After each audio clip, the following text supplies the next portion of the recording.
So this sort of model is a really good framework to help get our head around some of the different approaches and different perspectives. And it's basically that idea that we all have different worldviews. Yeah, we all have different values, beliefs, we've had different backgrounds and upbringings, different ideas about right and wrong, and different learnings, different life experiences, and that will influence the way we view the world. It will also influence how we understand mental health. So when it comes to, so these are the different filters that people have. And when it comes to mental health, the predominant sort of filter that's out there in our Western society at the moment is a medical one. So this is a little bit of what you were speaking about. This is the idea that a mental health problem is a medical issue. Yeah, it's either about genes. There does seem to be some evidence that some mental health issues seem to run in families. We don't know if that's genetic or if that's the way people have been raised. That whole nature-nurture debate jury's still out. Seems to be a bit of both. The other one you might have heard is that it's a chemical imbalance in the brain. Have you heard of that one? Yeah. So did you know that that's just a theory? It's not actually proven. Yeah. Most people will, when they're starting to feel unwell, they'll go to the doctor and they'll tell them a little bit about what's happening, and the doctor will say, chemical imbalance in the brain. But they never actually send you for a test of that chemical imbalance. Why not? They can't test it, no. There is no test. Because it's not actually true. You can't test for the validity of that because it's not true. Make sense? Well, in some ways it's true, because every emotion you experience is a chemical imbalance in your brain. When you feel happy, you're having a chemical imbalance. There's little neurons firing and sending chemicals around the place. So it's something to do with chemicals, but we don't know. It's not as easy as chemical imbalance causes mental health problem. We really don't understand it that well.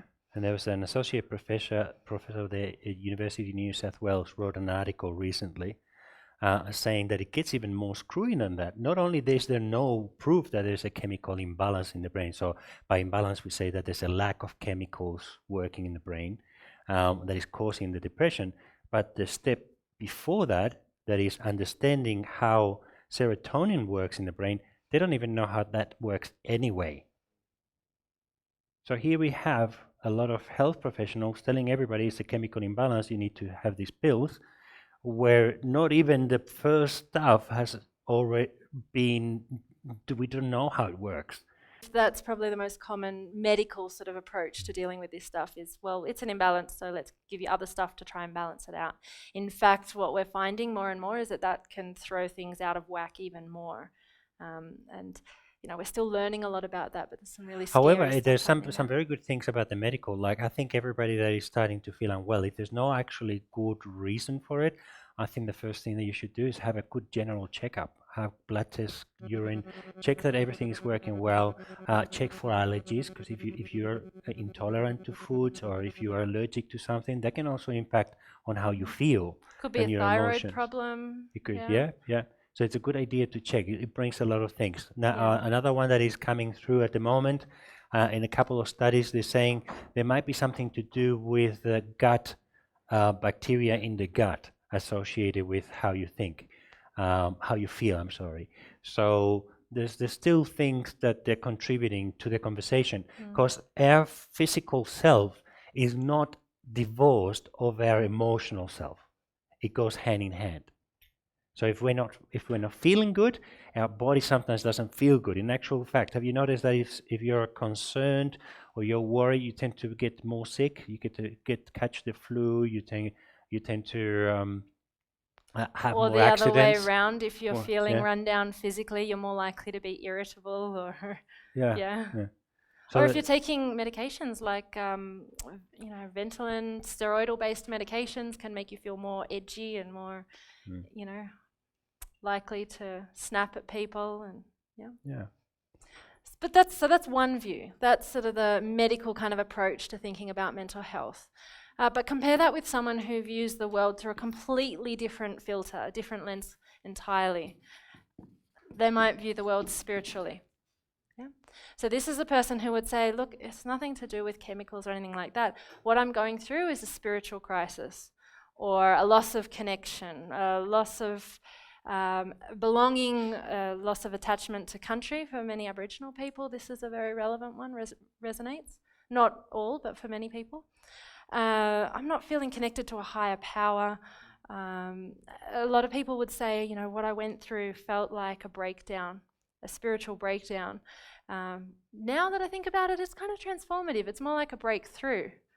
I don't want to go back there, but it's allowed me to be who I am now.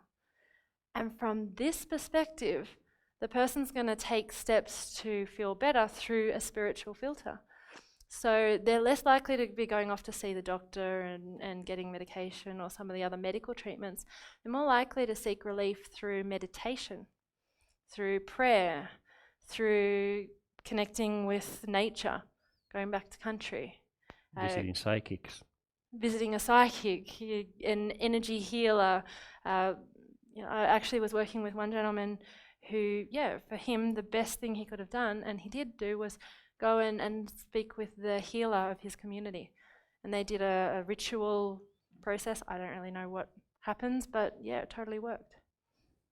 Imagine you've got people, one person from a medical filter and one person from a spiritual filter, talking to each other about what you need to do to feel better. It's not really going to work so well. They're going to clash. Yeah. But there's other filters as well. What about a psychological filter?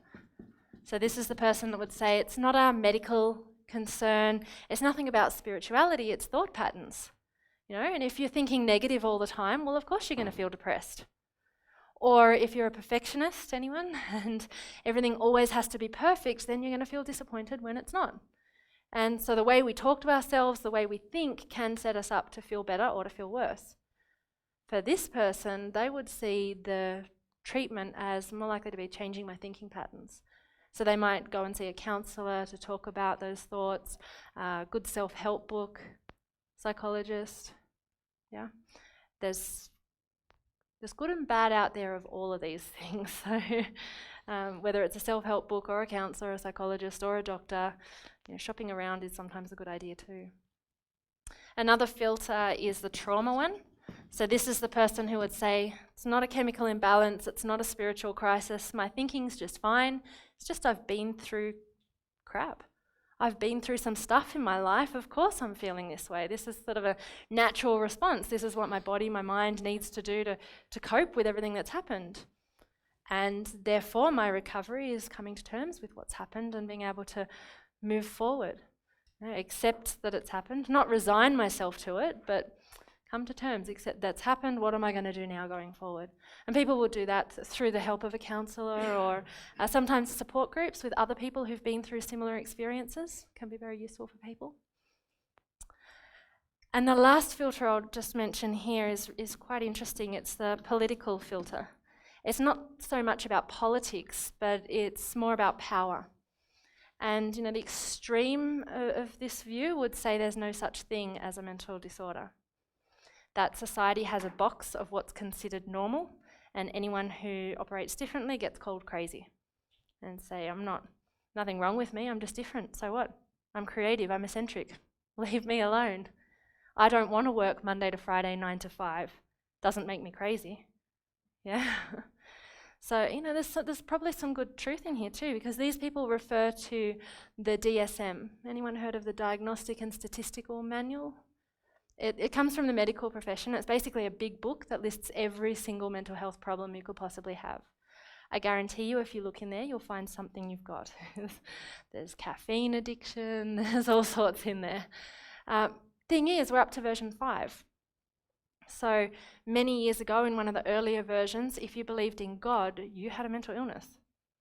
They've taken that out now and said, you're allowed to have God, Not politically that's correct. all right. Other versions said if you were gay, you're mentally ill. And they actually had treatment for it where they shocked people. It wasn't that long ago. They've taken that out now of the most recent version. But it kind of makes you wonder what's in there now that in 20 years' time we're going to say, no, we had it all wrong. And the controversial one at the moment with the latest version is around grief. If you have grief for, I think it's more than 2 weeks, then you're mentally ill. And you can go and get pills for it. Most of us would say, Oh, it's getting bigger. Bigger. By the way, who writes the book? Well, it's funded by the pharmaceutical companies. So, of course, the more illnesses there are, the more we can prescribe them. And some would call that cynical, but there's a lot of psychiatrists who are actually coming out and supporting this sort of view on it and saying, you know, the number of mental health problems we used to be able to have compared to what we can have now It's grown. is And growing. the standard for having a mental health issue or mental illness, as they call it, has also been lowered, so there's more of us in it that could fit into it. Yeah. So that's the criticism. By the way, your profession doesn't determine your filter. It's your Not your all own doctors have a uniqueness. medical filter. No, For medical example. filter is very unique. You can have a priest that can have a medical filter, and you have psychiatrists that don't have a medical filter. They have a spiritual filter. Other ones have got a trauma filter or a political filter. So it's not the profession or the field of study, because all of them are good. All of them are good. I mean, I would not like to live in a society that doesn't have doctors. I'm sorry. But I don't have necessarily a medical filter, but I would like to have them around. Don't you? So that's what we're talking about here, is where is the person coming from in their understanding of how life works? Because if we get that, then we can have a conversation according to their filter. Because if I'm a spiritual person and I think you should have more amber in your life, and Chris has got a medical filter, say, hey, Chris, oh, you're not feeling well. Here, go, some amber. Oh, he's throwing the amber away. Can you believe that? No wonder he's feeling sick. Yeah. So I immediately cause a barrier between Chris and I, because he says, this is bullshit, right? So instead of that, I need to come to Chris and say, hey, what's going on? Oh, I'm not feeling too well. Have you gone to the doctor? Have you checked yourself out? Chris go, ticked. Yeah, I can do that.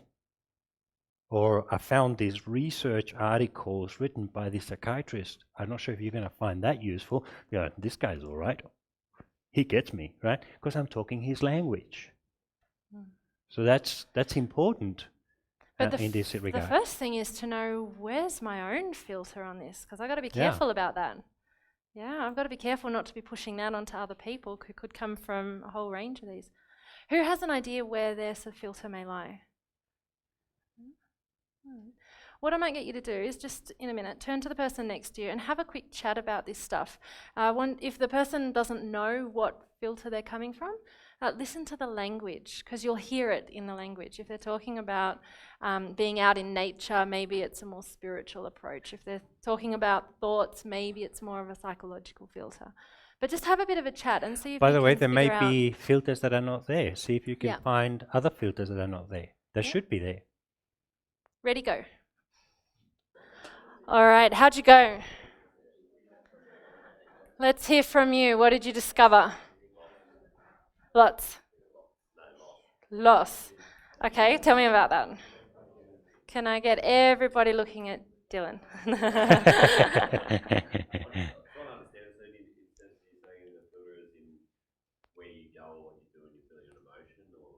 Well, it's basically the fact that people have different understandings about what this stuff is, about what is a mental health problem, about what causes it, and what we should do about it. Yeah, and most of us will come from one, maybe two filters that based on our experiences that we've had, or people we've come across, or how we've been raised. We'll kind of view it that way, but there's so many other ways that other people are going to be viewing this stuff. Yeah. What did you talk about in your groups? How about this side of the room? It was kind of us three kind of talked together, and we were all nature-based characters. Yep. Nature? Yes. Yep.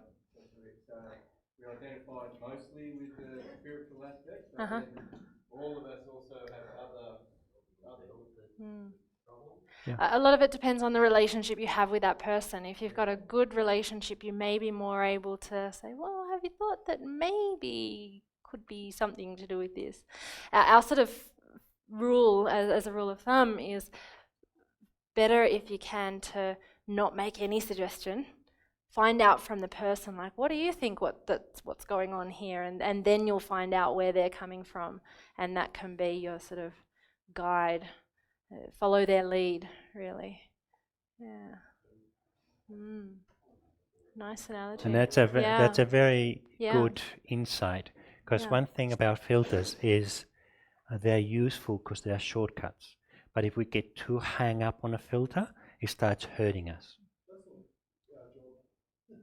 Yep. Walking track through what nature's good filter. Yeah. I use that one.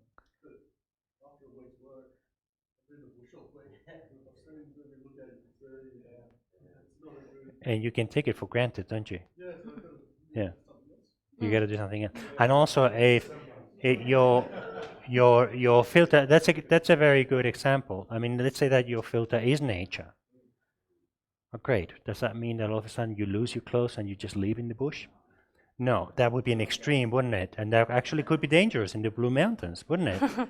People die every year in the Blue Mountains. They get lost and they get whatever happens to them. So this is the good thing, and every Everyone single has filter. a good and a bad, a positive and a negative, the light and the shade. Yeah. And what we see with many people who are going through mental health challenges is they'll start from one filter and very strongly, this is what it's about, this is what I've got to do. And that's fine. They'll explore all the options from within that filter. And if they're not getting better, that's when people say, well, okay, now I'm ready to try something else. If we try and force something else too early, they'll just shut down from us. And create a barrier. Yeah. But if we can go along on that, okay, great, let's explore all of these options. Now you're not quite getting the result you want from them. Maybe it's time to explore something else. Yeah. So led by them, not forced by us. Yeah. So, but it's also a very good question, Think about myself. If I'm not in a good space, where am I stuck? It's usually my filter. How I'm looking at things is not serving me. Maybe I've got too high standards. Have you met people like that? They've got impossible standards. Yeah. I dieted for 2 weeks, but I'm not looking like Paris Hilton, so I stopped because the standard is far too high. So that's something to watch out for. Yeah.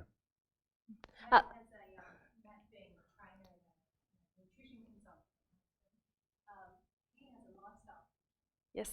So for him, when he hears kids that are taking vitamins that they need to eat or something, his comments are along the lines of, just stop giving them artificially coloured sugar for breakfast. There'd be a difference.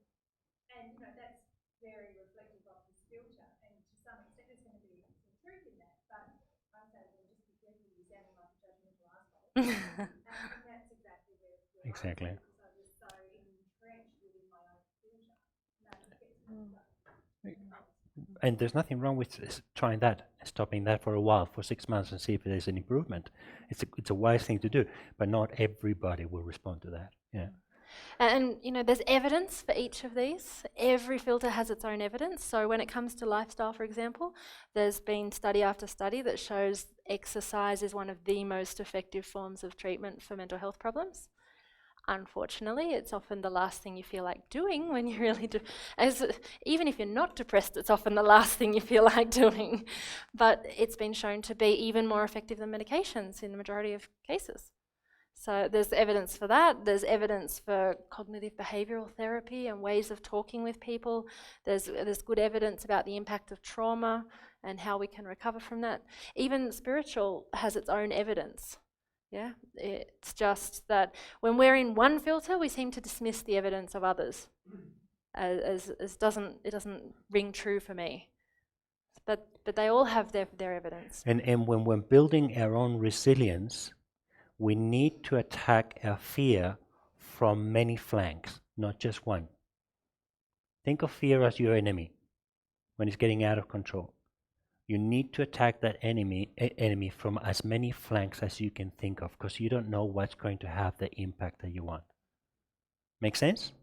The other one I'm just going to throw in here, because it's relevant to workplaces, is what's called a systems filter.